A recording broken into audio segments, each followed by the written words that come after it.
नमस्कार दोस्तों, स्वागत है आपका एक बार फिर से हमारे इस नए वीडियो में, जिसमें हम लोग पढ़ रहे हैं धातु अधातु यहाँ पे रसायन विज्ञान कक्षा 10 से।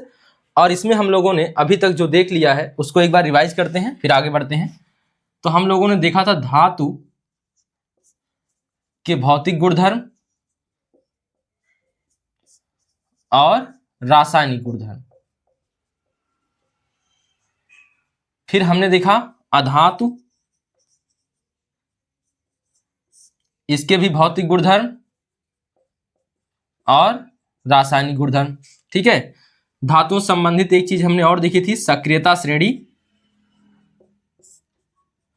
यह क्या है? तो यह एक सूची होती है जिसमें धातुओं को उनकी क्रियाशीलता के आधार पर किस क्रम में रखा होता है? घटते क्रम में रखा होता है। इसके बाद हमने देखा था धातु और अधातुओं के बीच बनने वाला बंध, धातु अधातु बंध, या फिर इसी को कहते हैं आयनिक बंध। आयनिक बंध हमने पढ़ा था।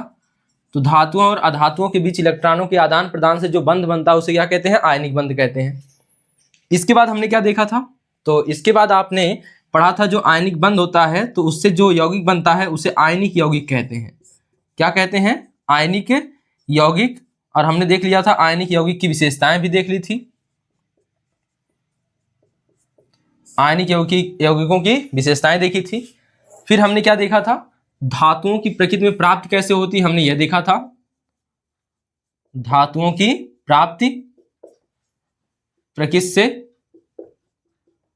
और यह दो रूपों में होती है, एक स्वतंत्र यानी मुक्त अवस्था और एक संयुक्त अवस्था में होती है। ठीक। और इसके बाद हमने देखा था जो यहाँ पे जो अधिक क्रियाशील होती हैं वह संयुक्त अवस्था में पाई जाती हैं, जो बहुत कम क्रियाशील होती हैं मुक्त अवस्था में पाई जाती हैं। जिसमें उदाहरण स्वरूप आपने देख लिया था क्या? तो इसमें सोना हो गया था और प्लेटिनम हो गया था। अगर सोडियम वोडियम रखा जाए तो सोडियम पोटेशियम ये सब अधिक क्रियाशील हैं, संयुक्त अवस्था में ही मिलते हैं अक्सर। ठीक है। इसके बाद हमने देखा था खनिज। तो धातुएं प्रकृति से जिस रूप में प्राप्त होती हैं उन्हें क्या कहते हैं? खनिज कहते हैं। और उन खनिजों से, जिन खनिजों से धातु का निष्कर्षण सस्ता और सरल होता है उसे हम कहते हैं अयस्क। तो सभी अयस्क खनिज होते हैं लेकिन सभी खनिज अयस्क नहीं होते हैं, यह भी आपने देखा था। Minerals and ores. और हमने कुछ अयस्कों के नाम देख लिए थे, जैसे बॉक्साइट अयस्क, बॉक्साइट अयस्क है।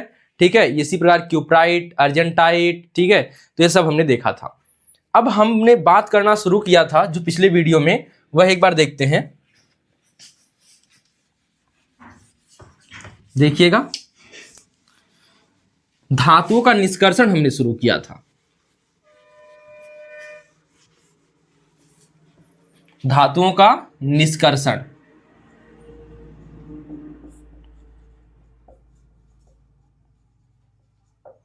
तो आप लोगों को जैसा बताया गया था पिछले वीडियो में कि धातुओं का निष्कर्षण करने के लिए क्या किया जाता है? सबसे पहले अयस्क लाया जाता है, अयस्क का सांद्रण किया जाता है। अयस्क का सांद्रण, या फिर इसी कहते हैं अयस्क का समृद्धिकरण। ठीक है। Enrichment of ores. ठीक। इसके बाद यहां देखा जाता है किस धातु का अयस्क है, अत्यधिक क्रियाशील है या कम क्रियाशील है या मध्यम क्रियाशील है। तो अगर हम देखें उच्च क्रियाशील, जिसे आप अत्यधिक क्रियाशील कह सकते हैं, उच्च क्रियाशील धातुएं हैं तो इसकी ज्यादातर संभावना होती है, जो धातुएं अगर उच्च क्रियाशील हैं तो संभावना है इसे किस रूप में पाए जाने की? यह जो होते हैं आयनिक रूप में पाए जाते हैं। और इसमें इसे अलग करने के लिए आपको विद्युत अपघटनी अपचयन विधि का प्रयोग करना होता है। अभी ये सब सीखेंगे हम लोग, विद्युत अपघटनी अपचयन विधि, या फिर बोलते हैं विद्युत अपघटन अपचयन विधि। इसके बाद जो मध्यम क्रियाशील धातुएं होती हैं, मध्यम क्रियाशील जो धातुएं होती हैं उनके अयस्क जो प्राप्त होते हैं हमें, वह मेन रूप से तीन रूपों में प्राप्त हो सकते हैं, ऑक्साइड, सल्फाइड और क्या? कार्बोनेट। तो लेकिन हम लोग ऑक्साइड को हटा लिए थे बीच से, हमने केवल किसको रखा था? सल्फाइड को। पहले कार्बोनेट लिख लेते हैं, कार्बोनेट, और फिर क्या लिखा था? सल्फाइड अयस्क। तो कार्बोनेट अयस्कों का क्या किया जाता है? निस्तापन। निस्तापन से हमें प्राप्त होता है धातु कार्बोनेट, धातु ऑक्साइड प्राप्त होता है, धातु ऑक्साइड। इसका अपचयन करा लेते हैं अपचयन कराने से क्या प्राप्त होती है? धातु। और धातु का परिष्करण कर देते हैं तो शुद्ध धातु प्राप्त होती है। इसी प्रकार सल्फाइड अयस्कों का क्या करते हैं? भर्जन। और भर्जन करने के बाद इसमें भी क्या प्राप्त होता है? धातु ऑक्साइड। और धातु ऑक्साइड का अपचयन करा लेंगे तो ऑक्सीजन गायब, तो क्या प्राप्त होगा? धातु प्राप्त हो जाएगी। और धातु प्राप्त होने के बाद इसका परिष्करण कर देंगे तो शुद्ध धातु प्राप्त हो जाएगी। इसी प्रकार हमने देखा था कम क्रियाशील, कम क्रियाशील, कम क्रियाशील में जल्दी किसी क्रिया नहीं करते, किसी से क्रिया नहीं करते, रिएक्ट नहीं करते हैं, इसलिए इनकी संभावना यह होती है कि यह अयस्क जो हैं यह मेन धातु के रूप में मिलते हैं। और यहाँ पे कम क्रियाशील जैसे आपको बताया गया था Au है, Ag है और क्या है? Pt है। यह सभी कैसे हैं? कम क्रियाशील हैं। ठीक है, इसमें भी कॉपर को भी रख सकते हैं, जैसे हमने सक्रियता श्रेणी बनाकर कल दिखाया था, उसके आधार पर ऊपर क्या लिखा गया था? उच्च क्रियाशील, बीच में मध्यम क्रियाशील और सबसे नीचे क्या था? कम क्रियाशील। ठीक है, तो यहाँ पे कॉपर और Ag और Au ये सब Pt नीचे थे। ठीक है, तो यहाँ पे हमने देखा था कि जो सिल्वर है और क्या है? और चांद, सिल्वर है और कॉपर, यानी इसमें से अगर हम निकालें कॉपर और Ag को, यानी सिल्वर और कॉपर को, तो यह इनके ऑक्साइड अयस्क मिल सकते हैं और सल्फाइड अयस्क मिल सकते हैं। ऑक्साइड भी मिल सकते हैं और कैसे मिल सकते हैं? सल्फाइड अयस्क मिल सकते हैं। ठीक, तो यह हमने कल देखा था। और यहाँ पे बात करें अगर, तो इनके हम ऑक्साइड नहीं लिख रहे हैं, क्यों? क्योंकि धातु ऑक्साइड यहाँ प्राप्त होता है, अपचयन कराने से धातु प्राप्त हो जाएगा, तो ऑक्साइड वाले को दूर करते हैं। और यहाँ पे हम केवल यह लिख रहे हैं कि सल्फाइड अयस्क, ज्यादातर इससे मिलने की संभावना है किस रूप में? सल्फाइड के रूप में। और सल्फाइड अयस्क रहेगा तो क्या कराएंगे फिर? भर्जन। क्या कराएंगे? भर्जन। अब भर्जन कराने के बाद यह पूरी प्रक्रिया यहीं से आजमा लेंगे। ठीक, तो यह हमने पिछले वीडियो में देख लिया था इतना सब कुछ। अब हमें देखना है कि उच्च क्रियाशील धातु अगर किसी से निष्कर्षित करनी है, यानी निकालनी है, यानी अयस्क से शुद्ध धातु प्राप्त करना है, अगर वह उच्च क्रियाशील धातु है तो हम कैसे प्राप्त करेंगे? अगर कोई कार्बोनेट अयस्क है तो उससे कैसे, उससे धातु को प्राप्त करेंगे? फिर सल्फाइड अयस्क है तो उससे कैसे धातु को प्राप्त करेंगे? ऑक्साइड है तो ऑक्साइड बहुत ही सिंपल है, अपचयन कराएंगे डायरेक्ट मिल जाएगा। तो आइए एक एक उदाहरण लेकर समझते हैं। इसको पहले मिटाएं।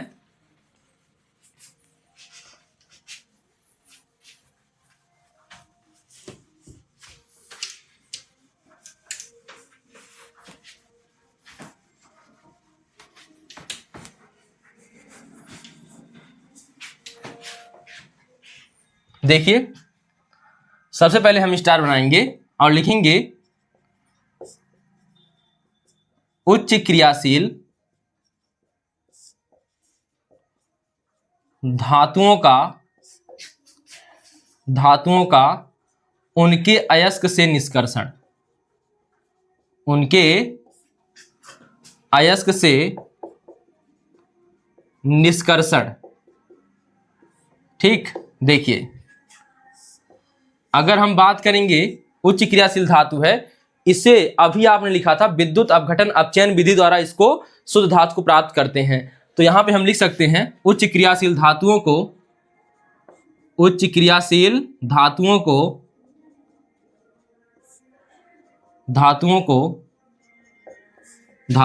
उनके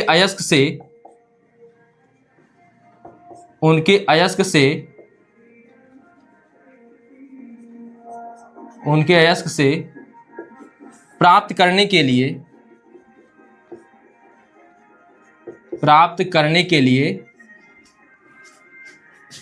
विद्युत अपघटन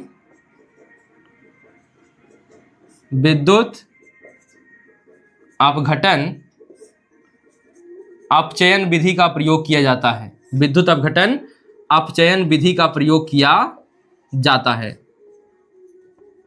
विधि का प्रयोग किया जाता है, प्रयोग किया जाता है। ठीक है, देखिए उच्च क्रियाशील धातुओं को उनके अयस्क से प्राप्त करने के लिए विद्युत अपघटन अपचयन विधि का प्रयोग किया जाता है। अभी हम देखेंगे यह विधि कैसे काम करती है। अब यहाँ पे होते हैं दो तार जिसे आप कहते हैं कैथोड और एनोड। तो क्या होता है? एक कैथोड होता है और एक क्या होता है? एनोड। तो जो धातु प्राप्त होती है, मान लेते हैं हमारे पास सोडियम क्लोराइड है, NaCl है। अब NaCl में धातु कौन है? Na, और अधातु कौन है? Cl। जो धातु प्राप्त होगी, पहले तो यह जान लीजिए कैथोड होता है कैसा, ऋण, और एनोड होता है धन। तो जो धातु होगी वह किस पर प्राप्त होगी, सीधे बताइएगा। पहले यहां देख लीजिए, क्लोरीन जो है यह होता है ऋण, ऋण आयन बनाता है क्लोरीन, ठीक है, और यह क्या बनाता है, धन आयन बनाता है। तो धन आयन जो प्राप्त होगा, सोडियम है धन आयन, और यह किस पर प्राप्त होगा, कैथोड पर, क्योंकि प्लस वाला किससे उड़ जाएगा, माइनस की तरफ जाएगा, ठीक है, क्योंकि आपने पढ़ा है कि जो आयन होते हैं वह अपने विद्युत क्षेत्र में या चुंबकीय क्षेत्र में आप विक्षेपित कर सकते हैं उन्हें, यानी कि वह विक्षेपित हो सकते हैं अपने किस आधार पर, आवेश के आधार पर। तो यहां देखेंगे सोडियम विक्षेपित हो जाता है किधर, कैथोड की तरफ, यानी सोडियम किस ओर भागता है, ऋण की तरफ, और क्लोरीन किस ओर भागेगा, प्लस की तरफ, यानी एनोड की तरफ। तो जो हमें धातु प्राप्त होगी वह किस पर प्राप्त होगी, कैथोड पर, और एनोड पर क्या प्राप्त होगा, क्लोरीन प्राप्त होगा। तो इस प्रकार से हम देखते हैं, आइए देखते हैं, लिखेंगे इसको, ज्यादा बड़ा नहीं करने की कोशिश करेंगे। प्रयोग किया जाता है इस प्रक्रिया में,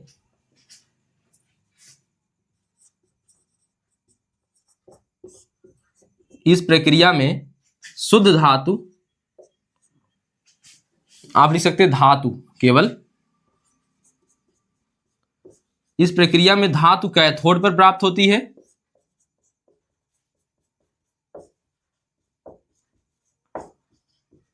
होती है, जबकि अन्य भाग, अब अन्य भाग क्या हो सकता है, जैसे हमने सोडियम क्लोराइड लिया तो अन्य भाग क्लोरीन बच गया था, ठीक है, तो अन्य भाग कोई और भी हो सकता है, ठीक है, जबकि अन्य भाग एनोड पर प्राप्त होता है, यानी धातु आपकी कैथोड पर प्राप्त हो गई और जो बचा किस पर प्राप्त हो गया, एनोड पर, अन्य भाग एनोड पर प्राप्त होता है, प्राप्त होता है। देख लीजिएगा इसको, ठीक है, एग्जाम्पल के तौर पर समझिए, NaCl से Na का निष्कर्षण, ठीक। अब इसे पूरा कहानी की तरह लिखना है, कैसे लिखेंगे, तो लिखेंगे NaCl से Na का निष्कर्षण। यहां से देखिए मैं बोल दे रहा हूं, केवल आप लोग यहां से देखिए, यही वाला भाग उतारना है, लेकिन कैसे उतारना है वह मैं बोलता हूं।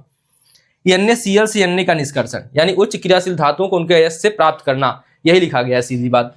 तो NaCl से Na का निष्कर्षण यहां से जोड़ लेंगे, विद्युत अपघटन अपचयन विधि द्वारा किया जाता है। तो यहां पे लिख देते हैं एक लाइन,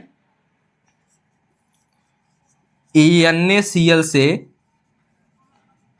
Na का निष्कर्षण विद्युत अपघटन अपचयन विधि द्वारा किया जाता है,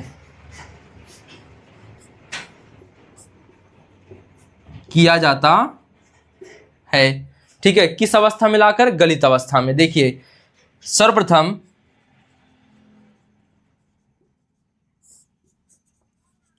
NaCl के जलीय विलयन में कह सकते हैं, या NaCl की गलित अवस्था में, NaCl की गलित अवस्था में, इसी को जलीय विलयन भी लिख सकते हैं। NaCl की गलित अवस्था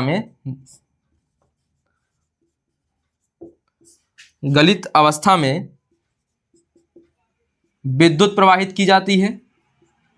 देखिए यहां पे विद्युत अपघटन विद्युत अपघटन का मतलब है विद्युत प्रवाहित करना, विद्युत धारा आपको प्रवाहित करनी है। NaCl की गलित अवस्था में विद्युत धारा प्रवाहित की जाती है, विद्युत धारा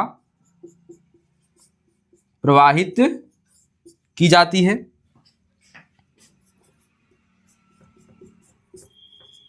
देख लीजिएगा, NaCl से Na का निष्कर्षण विद्युत अपघटन अपचयन विधि द्वारा किया जाता है। सर्वप्रथम NaCl की गलित अवस्था में विद्युत धारा प्रवाहित की जाती है। अब यहां पे लिख सकते थे, यहां पे इस प्रक्रिया में सर्वप्रथम, तो यहां पे मैं इसमें केवल लिख देता हूं, आप पूरा जोड़ लेंगे। इस प्रक्रिया में सर्वप्रथम Na की गलित अवस्था में विद्युत धारा प्रवाहित की जाती है, जिससे,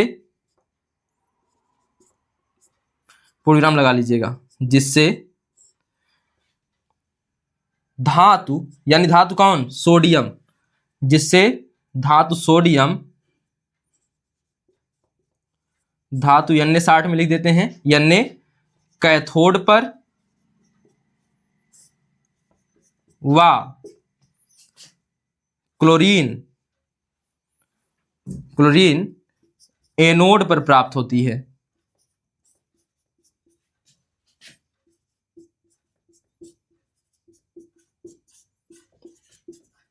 एनोड पर प्राप्त होती है। अब आप देखिए यहां पर सोडियम धातु है जो कहां पर प्राप्त हुई है, कैथोड पर। अब कैथोड से जो धातु हमें सोडियम मिली उसे एकत्रित कर लेंगे और इसकी अशुद्धियों को दूर करते हुए, पृथक्करण करते हुए अशुद्धियों का या परिष्करण करते हुए हम शुद्ध धातु को प्राप्त कर लेते हैं। तो यहां पे एक लाइन और जोड़ सकते हैं, इस प्रकार प्राप्त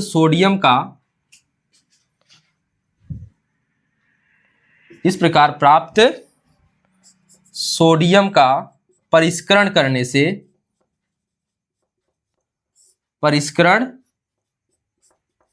से हमें शुद्ध धातु सोडियम प्राप्त होती है।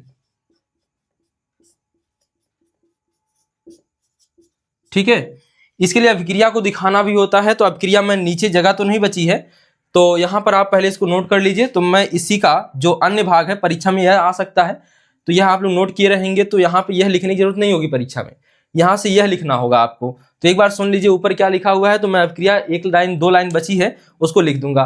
तो देख लीजिए, उच्च क्रियाशील धातुओं का उनके अयस्क से निष्कर्षण कैसे किया जाता है, तो बस इतना याद रखिएगा, विद्युत अपघटनी अपचयन विधि द्वारा किया जाता है। इसमें शुद्ध धातु जो होती है, यानी जो धातु होती है वह कैथोड पर प्राप्त होती है, जबकि अन्य भाग जैसे क्लोरीन बचा हुआ है वह कहाँ प्राप्त हो जाता है, एनोड पर प्राप्त हो जाता है। और एनोड पर जो अशुद्धियां आती हैं उसे ही एनोड पंख कहा जाता है। तो इतना ध्यान रखिएगा, एनोड पर जो अशुद्धियां जमती हैं उन्हें एनोड पंख कहा जाता है। ठीक है, तो यहाँ पे देखिएगा NaCl से Na का निष्कर्षण कैसे किया जाता है, तो NaCl से Na का निष्कर्षण विद्युत अपघटन अपचयन विधि द्वारा किया जाता है। इसमें सर्वप्रथम NaCl की गलित अवस्था में विद्युत धारा प्रवाहित की जाती है, जिससे धातु Na कैथोड पर व Cl यानी क्लोरीन एनोड पर प्राप्त होती है। इस प्रकार प्राप्त Na का परिष्करण करने से हमें शुद्ध धातु सोडियम प्राप्त होती है। इसको नोट कर लीजिए, इसका जो आपका हिस्सा अभिक्रिया वाला है मैं लिख देता हूं, पहले नोट कर लीजिए। तो देखिए आगे, अभी तक आपने जो देखा, यहां पर हमने देख लिया कि यहाँ पे उच्च क्रियाशील धातुओं का कैसे हम निष्कर्षण करते हैं, और यहाँ पे हमने लिखा है NaCl से Na को प्राप्त करना, और यहाँ तक की कहानी हमने देख ली। लेकिन अब इसके नीचे ना अभिक्रिया जाननी है कि एनोड पर कैसी अभिक्रिया प्राप्त होगी और कैथोड पर कैसी अभिक्रिया प्राप्त होगी, वह जानना है। तो लिखेंगे इस प्रक्रिया में, देखिए यहाँ पे इसीलिए इतना मिटाया ताकि यह वाला यहीं से लिंक कर लीजिएगा। ठीक है, इस प्रक्रिया में यानी विद्युत अपघटनी अपचयन वाले में, इस प्रक्रिया में देखिएगा, एक भाग होगा कैथोड पर होने वाली अपक्रिया, कैथोड पर, और एक भाग होगा एनोड पर होने वाली अपक्रिया। ठीक है, तो एनोड की तरफ कौन जाएगा, एनोड की तरफ ऋण वाला जाएगा यानी क्लोरीन, और कैथोड पर जाएगा धन वाला पार्ट यानी कि सोडियम। कैथोड होता है ऋण और एनोड होता है धन। देखिए हमारे पास था सोडियम आयन, पहले तो यह जान लीजिए कि NaCl दो आयनों से मिलकर बना होता है, Na+ और Cl-, Na+ और Cl- से मिलकर बना होता है। तो अब Na+ जो जा रहा है वह जाएगा कैथोड पर, कहां जाएगा, कैथोड पर। तो उससे कैथोड की तरफ क्यों भाग रहा है, क्यों भाग रहा है, यह कैथोड की तरफ, देखिए क्योंकि इसकी प्रकृति होती है, यह धन है, ऋण की तरफ भागना इसकी प्रकृति है, तो यह ऋण की तरफ भागेगा। तो Na+ किसकी तरफ भागेगा, ऋण की तरफ, और ऋण की तरफ पहुंचकर इसके कैथोड पर इलेक्ट्रॉन होते हैं, तो यह अपना इलेक्ट्रॉन ग्रहण करके क्या बना लेता है, सोडियम बना लेता है, सोडियम परमाणु बना लेता है यानी धातु बना लेता है। और यहाँ पे देखिए जब इलेक्ट्रॉनों की वृद्धि होती है तो उसे अपचयन अपक्रिया बोलते हैं।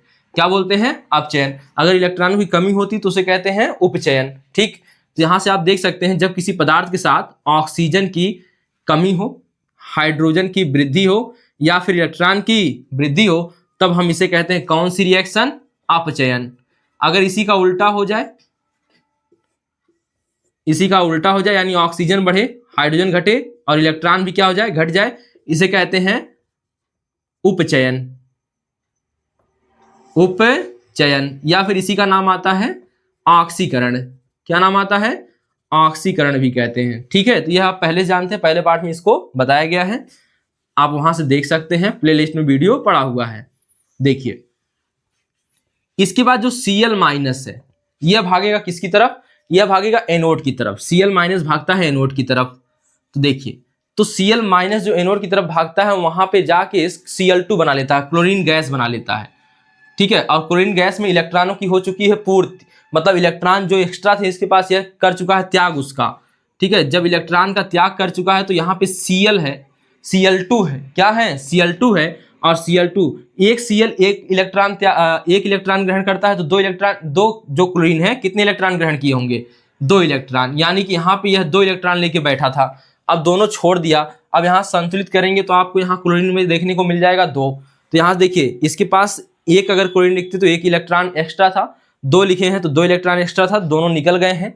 इलेक्ट्रॉनों की क्या हो गई है, कमी हो गई है। और इलेक्ट्रॉनों की कमी को कहा जाता है अपचयन या फिर ऑक्सीकरण, इसी को हम लिख सकते हैं ऑक्सीकरण, ठीक है। तो यह प्राप्त होती है क्रिया किस पर, कैथोड पर और एनोड पर। यहां से आप इसको नोट कर सकते हैं। यह आपको पूरा अगर कभी आ गया NaCl से सोडियम कैसे प्राप्त करेंगे, तो यह पूरा यहां से लेके फिर यह वाली अब क्रिया यहां तक दिखानी होगी। अगर आप कर सके तो एक चित्र भी बना सकते हैं ऐसे, एक तरफ क्या बना लेंगे, कैथोड, और एक तरफ क्या बना लेंगे, एनोड। और यह NaCl का कौन सा विलयन है, गलित अवस्था वाला विलयन है या जलीय विलयन है। तो यहाँ पे आपका एक NaCl का क्या है, जलीय विलयन, आप लिख सकते हैं NaCl का जलीय विलयन है, ठीक। और यहाँ पे आप कर देंगे कि जो सोडियम प्लस यहाँ दर्शा लेंगे, यह किधर भाग रहा है, कैथोड की तरफ, और Cl माइनस यहाँ पे दर्शा लेंगे, यह किधर भाग रहा है, Na की तरफ, एनोड की तरफ, Na की तरफ नहीं, एनोड की तरफ, ठीक है। यह आपका चित्र हो जाएगा, नीचे बना लीजिएगा। देखिए स्पष्ट देख लीजिएगा इसको, हम बोल दे रहे हैं यहाँ पे एक आपको जार बना लेना है, NaCl का गलित अवस्था वाला विलयन डालना है और कैथोड और एनोड लगाना है, ठीक है। जैसे गोलमाल में लगाया था, उड़ता था एंथनी गोन्साल्विस, ठीक है। उसी प्रकार कैथोड पे सोडियम प्लस आ गया, एनोड पर Cl माइनस आ गया। तो यही क्या है, आपका निष्कर्षण है, पूरा सोडियम क्लोराइड से सोडियम का निष्कर्षण। इसको उतार लीजिए। तो आइए अब देखते हैं आगे। अब हम वह देखते हैं जो सल्फाइड अयस्क वाला देखा था हमने, और देखा था कार्बोनेट अयस्क वाला। तो पहले कार्बोनेट अयस्क से किसी को उठाते हैं और उसमें से उसका निष्कर्षण करना चालू करते हैं। तो उसका कुछ स्टेप हम पढ़ेंगे, देखिएगा। यह हो गया था आपका, तो इसको मिटाते हैं पहले।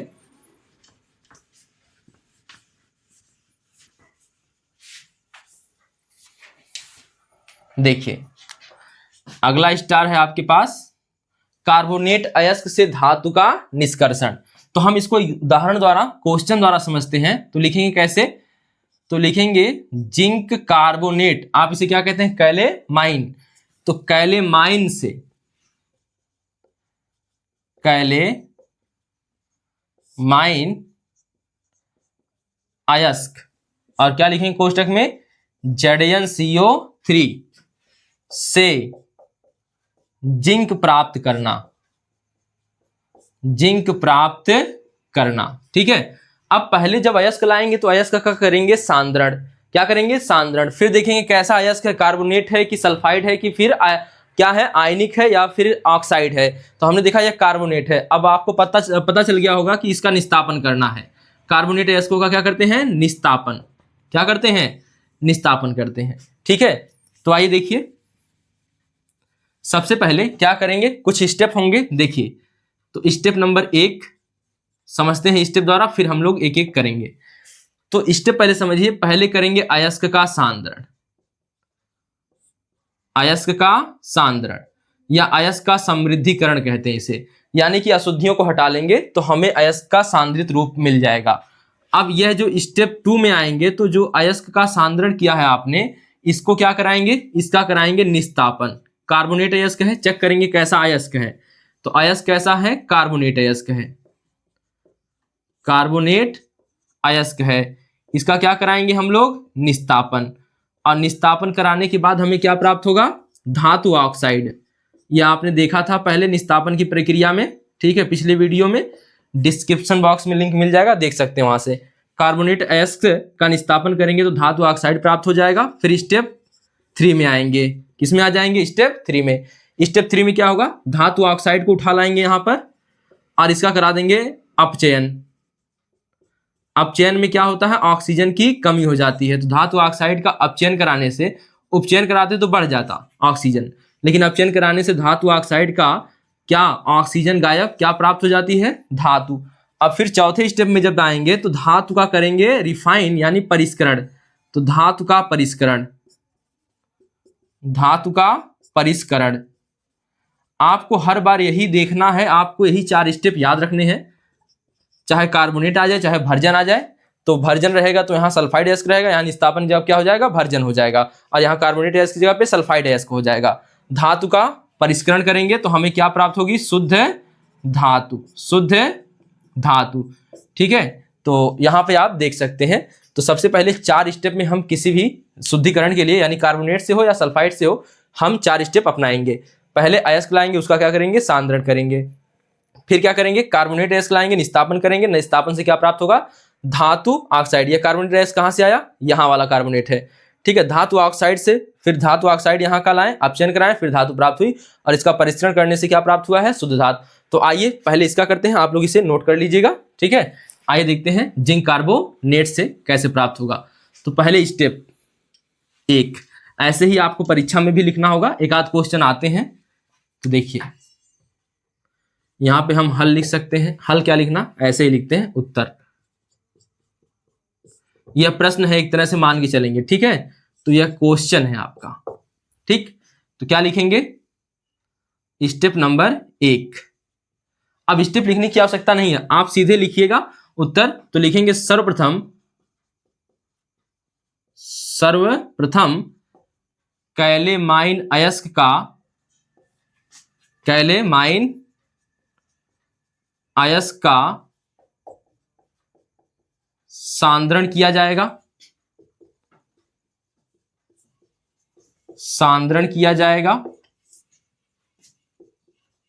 और फिर क्या किया जाएगा, कैलेमाइन कार्बोनेट अयस्क है, तो इस प्रकार प्राप्त सांद्रित, इस प्रकार प्राप्त सांद्रित कैलेमाइन अयस्क यानी ZnCO3 अयस्क का निस्तापन किया जाता है, निस्तापन किया जाता है, जिससे हमें निस्तापन करने से क्या प्राप्त होता है, धातु ऑक्साइड, जिससे हमें धातु ऑक्साइड प्राप्त होती है। आप स्टेप वाइज भी लिख सकते हैं या ऐसे भी लिख सकते हैं, धातु ऑक्साइड प्राप्त होती है, धातु ऑक्साइड। देखिए सर्वप्रथम कैलेमाइन अयस्क का सांद्रण किया जाएगा, इस प्रकार प्राप्त सांद्रित ZnCO3 अयस्क का निस्तापन किया जाता है, जिससे हमें धातु ऑक्साइड प्राप्त होती है। ठीक है, इसकी अभिक्रिया नीचे दिखा देंगे, अर्थात करके, या फिर डायरेक्ट दिखा दीजिए ZnCO3। अब यहाँ पे करना है निस्तापन। देखिए यह निस्तापन की जो प्रक्रिया होती है ऑक्सीजन की अनुपस्थिति में होती है, तो ऑक्सीजन नहीं लाना है, आप यहाँ पे करेंगे इसका निस्तापन, यानी गर्म करने की प्रक्रिया है। फिलहाल सीमित मात्रा, बहुत कम मात्रा में ऑक्सीजन उपस्थित होता है, अनुपस्थित के कगार पर मान सकते हैं। तो यहाँ पे प्राप्त होता है ZnO + CO2। आपको पता है कार्बोनेट होगा तो कार्बन डाइऑक्साइड गैस निकलेगी, और यहाँ जिंक ऑक्साइड बच गया, तो यह बच गया धातु ऑक्साइड। ठीक है, अब लिखेंगे उपरोक्त से जो धातु ऑक्साइड प्राप्त हुआ है, इसका क्या कराएंगे, अपचयन। तो उपरोक्त अभिक्रिया में या निस्तापन से प्राप्त, निस्तापन से प्राप्त जिंक ऑक्साइड का, जिंक ऑक्साइड का अपचयन कराने से,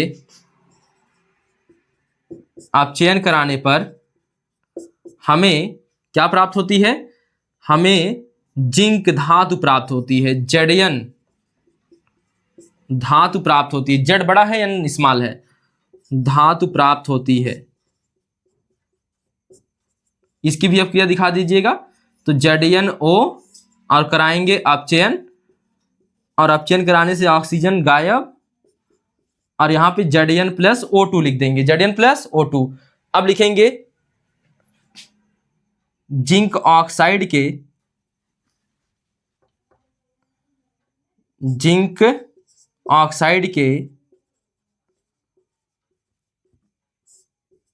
अपचयन से प्राप्त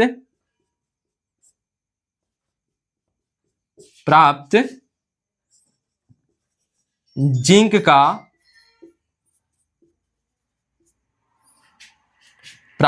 का परिष्करण करने से, यहां परिष्करण का मतलब आप अंग्रेजी वाला अर्थ ज्यादा समझेंगे, रिफाइन बोलते हैं। क्या बोलते हैं? रिफाइन। जड़यन के अपचयन से प्राप्त, 2 बार हो गया है, प्राप्त जड़यन का परिष्करण करने से हमें शुद्ध धातु जिंक प्राप्त होती है। शुद्ध धातु जिंक प्राप्त होती है। आप पूरी यह प्रक्रिया परीक्षा में लिख के आएंगे। अगर क्वेश्चन आ गया इस प्रकार से, कोई भी कार्बोनेट अयस्क हो तो ऐसे ही विधि अपनानी कार्बोनेट के लिए। मान लेते हैं कैल्शियम कार्बोनेट दे दिया, लाइमस्टोन दे दिया, यानी CaCO3 दे दिया। अगर CaCO3 देता है तो आपको क्या करना है? सर्वप्रथम लाइमस्टोन अयस्क का क्या करेंगे? सांद्रण किया जाएगा। इस प्रकार प्राप्त सांद्रित जो लाइमस्टोन अयस्क है का निस्तापन किया जाता है, जिससे हमें धातु ऑक्साइड प्राप्त होगा। यहाँ पर जिंक ऑक्साइड प्राप्त हुआ है तो यहाँ पे क्या प्राप्त हो जाएगा? Calcium oxide. निस्तापन से प्राप्त जो कैल्शियम ऑक्साइड होगा, यहाँ पर हम यहाँ के लिए बता रहे हैं, कैल्शियम ऑक्साइड जो प्राप्त होगा निस्तापन के बाद, अब इसका क्या कराया जाएगा? अपचयन। फिर क्या प्राप्त होगा? कैल्शियम। और कैल्शियम का जब परिष्करण करेंगे तो क्या प्राप्त हो जाएगा आपको? शुद्ध कैल्शियम, शुद्ध धातु कैल्शियम प्राप्त हो जाएगी। तो यहां से आप देख सकते हैं, एक बार मैं फिर से बोल देता हूं, आपको वही स्टेप अपनाने हैं जो 4 मैंने बताए थे। आप चाहे तो इस तरह से लिखें, चाहे तो 4 स्टेप करके लिखें। ठीक है। सर्वप्रथम कैलेमाइन अयस्क का सांद्रण किया जाएगा, या किया जाता है। आप इसको किया जाता है भी लिख सकते हैं, किया जाता है। इस प्रकार प्राप्त सांद्रित जड़यन CO3 अयस्क, यानी कौन सा अयस्क? कैलेमाइन अयस्क का निस्तापन किया जाता है, जिससे हमें धातु ऑक्साइड प्राप्त होती है। तो नीचे यहाँ पे अब क्रिया दिखा देंगे। निस्तापन से प्राप्त, यानी यह निस्तापन से जो जिंक ऑक्साइड प्राप्त हुआ है, अपचयन कराने पर हमें जिंक धातु प्राप्त होती है, यह क्रिया दिखा दिया। लेकिन यह धातु में भी कुछ अशुद्धियां होती हैं, उन्हें साफ करके हम परिष्करण करते हैं। मतलब साफ करने की क्रिया ही क्या कहलाती है? परिष्करण। शुद्ध करते हैं, यानी कि शुद्ध करने के बाद हमें शुद्ध धातु जिंक प्राप्त हो जाती है। पूरी क्रिया यही आपको दिखानी है। कैलेमाइन आ गया तो भी, सीरोसाइट आ गया तो भी, इसी प्रकार से आपको लिखना है। सीरोसाइट किसका अयस्क है? सीसे का अयस्क है। ठीक है, तो इसे आप नोट कर लीजिए। फिर हम एक सल्फाइड अयस्क का देखते हैं। अब आइए एक दूसरा क्वेश्चन लेते हैं, जिसमें हम सल्फाइड अयस्क को उठाते हैं। देखिए, सल्फाइड अयस्क से कैसे धातु को प्राप्त किया जाएगा, तो उसमें भर्जन करना पड़ेगा।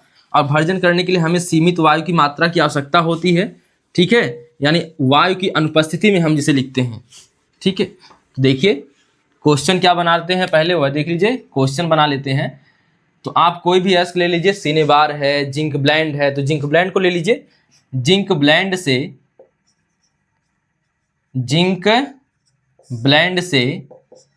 ब्लेंड का जो आपका रासायनिक सूत्र है वह क्या है? जड़यन यस से जड़यन प्राप्त करना। स्टेप फिर वही रहेगा, केवल यहां भर्जन करना है। तो कैसे अपनाएंगे? हम डायरेक्ट लिखते हैं। तो देखिएगा, तो यहां पे लिख सकते हैं आप, उत्तर क्या होगा आपका? सर्वप्रथम यहां पर जिंक ब्लेंड का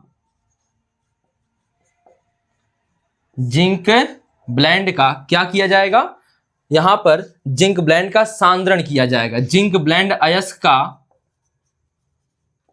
का सांद्रण किया जाता है, सांद्रण किया जाता है। इस प्रकार प्राप्त सांद्रित जो अयस्क होगा उसका क्या कराएंगे? भर्जन। इस प्रकार प्राप्त सांद्रित सल्फाइड अयस्क है ना, इस प्रकार सांद्रित जड़यन यस अयस्क का, एकदम एक ढर्रे पे सीखेंगे तो अच्छे से समझ में आ जाएगा। जड़यन अयस्क का क्या किया जाता है? भर्जन किया जाता है। सांद्रित जड़यन यस अयस्क का भर्जन किया जाता है, भर्जन किया जाता है। ठीक है, भर्जन किया जाता है। सांद्रण किया जाता है पहले, फिर क्या किया जाता है, भर्जन किया जाता है, जिससे धातु ऑक्साइड प्राप्त होता है। धातु ऑक्साइड, नाम आप लिख सकते हैं, धातु ऑक्साइड कौन सा धातु है, तो जड़ियन है, तो जिंक ऑक्साइड प्राप्त होगा, जिंक ऑक्साइड प्राप्त होता है। ठीक है, और यहाँ पे इसकी अपक्रिया नीचे दिखा देंगे कैसे प्राप्त हुआ है। तो आपको पता है भर्जन कराया गया है जिंक ब्लेंड का, और ऑक्सीजन की उपस्थिति में भर्जन होता है। तो यहाँ पे आप लिख देंगे, ऊपर पे क्या लिखेंगे, भर्जन, और यहाँ बनेगा जिंक ऑक्साइड प्लस SO2। ठीक है, सल्फर डाइऑक्साइड बन जाएगा और जिंक ऑक्सीजन से क्रिया करके जिंक ऑक्साइड बना लेगा। अगर आप इसे संतुलित करना चाहेंगे तो यहाँ पे आपका क्या हो जाएगा, यहाँ पे जड़, यहाँ पे 2 लगाएंगे तो यहाँ पे बन जाएगा आपका 2 2 4 हो गया, यहाँ पे 2 आ जाएगा, यहाँ 2 आएगा, फिर यहाँ 3 आ जाएगा। ठीक है, और यहाँ पे भी यस, यहाँ पर यह संतुलित हो गया। आप तो यहाँ पे मैं सही से लिख दूं तो यहाँ देखिए संतुलित हो गया होगा। जड़ियन 2 है, जड़ियन 2, ऑक्सीजन 2 2, यहाँ 4 2 6 हो गया, यहाँ 2 दूनी 4 हो जाएगा, यहाँ 2 6 हो जाएगा, और 3 दूनी 6 यहाँ हो गया। सल्फर 2 है। ठीक है, सल्फर यहाँ पे भी 2 है। तो आपका यह हो गया क्या, धातु ऑक्साइड प्राप्त हो गया। ठीक है, तो निस्तापन से प्राप्त, अब किससे प्राप्त हुआ है, भर्जन से, सॉरी यह भर्जन से प्राप्त हुआ है। तो भर्जन से प्राप्त जिंक ऑक्साइड का अपचयन कराने से, अब देखिए यहाँ पे क्या होगा, ऑक्सीजन को गायब करना है तो अपचयन कराना पड़ेगा। तो अपचयन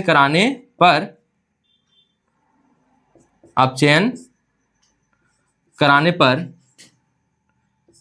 जिंक धातु प्राप्त होती है, जिंक धातु प्राप्त होती है। ठीक, तो आप क्रिया भी लिख दीजिए इसकी। तो ZnO प्लस, यहाँ पे भर्जन क्या कराना है, अपचयन, तो यहाँ प्लस नहीं एरो लगाएंगे, अपचयन, ऑक्सीजन गायब होगा, प्लस O2 लिख देंगे, और यहाँ 2 लगाएंगे तो संतुलित अवस्था में रहेगा। ठीक है, तो यहाँ पे हमें धातु प्राप्त हो गई जिंक, लेकिन यह धातु शुद्ध नहीं होती है, तो इसकी अशुद्धियों को दूर करने के लिए क्या कराना पड़ता है, परिष्करण। तो लिखेंगे इस प्रकार प्राप्त धातु जिंक का, यह देखिए जड़ लिखा है, जिंक का परिष्करण करने से, परिष्करण करने से हमें शुद्ध धातु,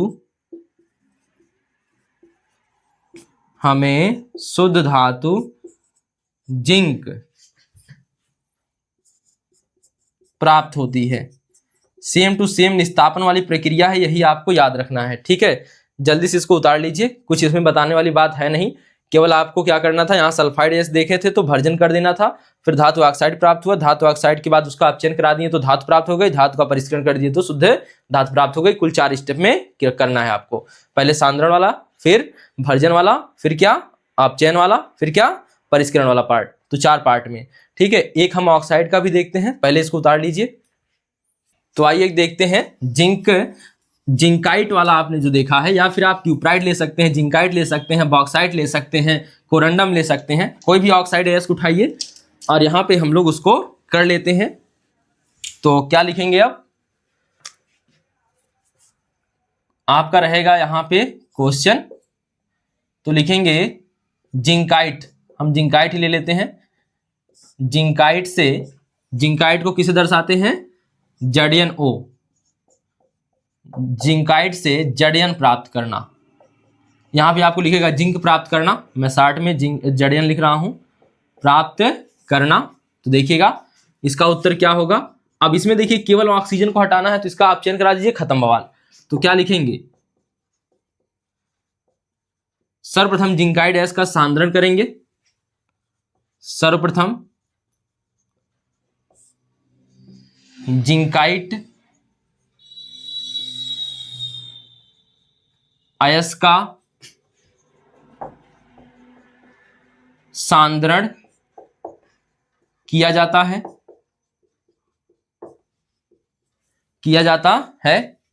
इस प्रकार प्राप्त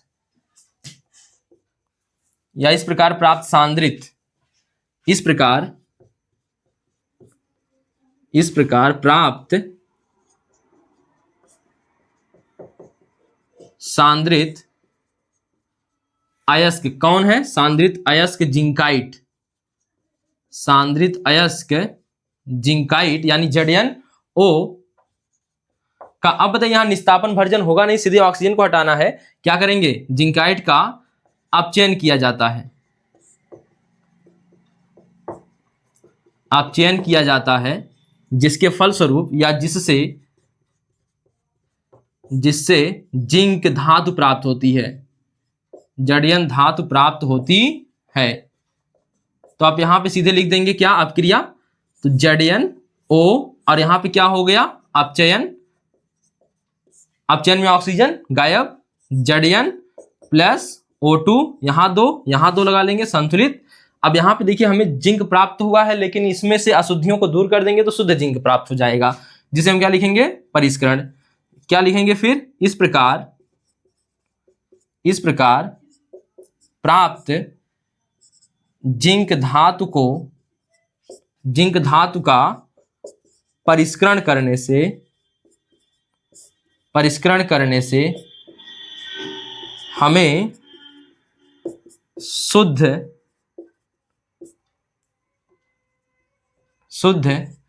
जिंक धातु प्राप्त होती है, शुद्ध जिंक धातु प्राप्त होती है। ठीक है, देख लीजिए, जिंकाइट से जिंक प्राप्त करना होगा तो क्या करेंगे? अयस्क है तो सांद्रण करेंगे, ठीक है, और अयस्क में क्या है? ऑक्साइड है अयस्क, ठीक है, तो इसका अपचयन कराएंगे, ऑक्सीजन गायब हो जाएगा, तो हमें जिंक धातु प्राप्त होगी, लेकिन हमें इसका परिष्करण करने से शुद्ध जिंक प्राप्त हो जाता है। तो आप उतार लीजिए पहले। तो उम्मीद है आप लोगों ने इसे उतार लिया होगा और समझा भी होगा। इसमें हमने क्या क्या देख लिया इस वीडियो में? इस वीडियो में हमने देख लिया कि कैसे उच्च क्रियाशील धातुएं हैं तो उनसे कैसे, उनके अयस्क से कैसे उन धातुओं को प्राप्त किया जाएगा, तो उसके लिए विद्युत अपघटनीय अपचयन विधि का प्रयोग करेंगे। और दूसरा हमने देखा अगर कोई कार्बोनेट अयस्क है तो उसका निस्तापन करके हम प्राप्त करेंगे, और अगर हमने देखा सल्फाइड अयस्क है तो उसका भर्जन करके प्राप्त करेंगे, और ऑक्साइड अयस्क है तो उसको केवल अपचयन करा के प्राप्त करेंगे। ठीक है, सल्फाइड और भर्जन, जो सल्फाइड अयस्क वाला था और कार्बोनेट अयस्क वाला था, यानी निस्तापन और भर्जन जिसमें करना था, उसमें हमने 4 स्टेप देखे थे। पहले अयस्क का क्या किया जाता है? सांद्रण किया जाता है, और फिर क्या किया जाता है? सांद्रण करने के बाद उस जो अयस्क है उसका या तो निस्तापन करेंगे या तो भर्जन करेंगे। कार्बोनेट है तो निस्तापन करेंगे और सल्फाइड है तो भर्जन करेंगे। फिर हमने क्या देखा? फिर आपने देखा कि जो ऑक्साइड, हमें निस्तापन और भर्जन से ऑक्साइड अयस्क प्राप्त होगा, ऑक्साइड प्राप्त होगा। क्या प्राप्त होगा? ऑक्साइड, धातु का ऑक्साइड। उसका अपचयन कराएंगे तो ऑक्सीजन गायब। अपचयन की प्रक्रिया कब कराई जाती है? जब ऑक्सीजन की कमी करनी हो। तो ऑक्सीजन की कमी करने के लिए हम ऑक्साइड यहाँ पे अपचयन करा लेंगे, और अपचयन से हमें क्या प्राप्त हो जाता है? केवल धातु प्राप्त हो जाती है। और धातु का परिष्करण कर देंगे तो हमें क्या प्राप्त हो जाती है? शुद्ध धातु प्राप्त हो जाती है, यानी परिष्करण मतलब रिफाइन करने से। तो इस वीडियो में हमने यह सब देखा। अब हमारे पास 2 टॉपिक और बचते हैं इस पार्ट में, और वह है संक्षारण, जो कि आप पहले पार्ट में पढ़े हुए हैं लेकिन फिर से यहाँ पढ़ेंगे, और एक पढ़ा हुआ है मिश्र धातु, और थोड़ा सा बचा हुआ है उपधातु। तो इस पार्ट में, यहाँ पर इस वीडियो में हम इतना ही कवर करेंगे। मिलते हैं फिर अगले वीडियो में। धन्यवाद।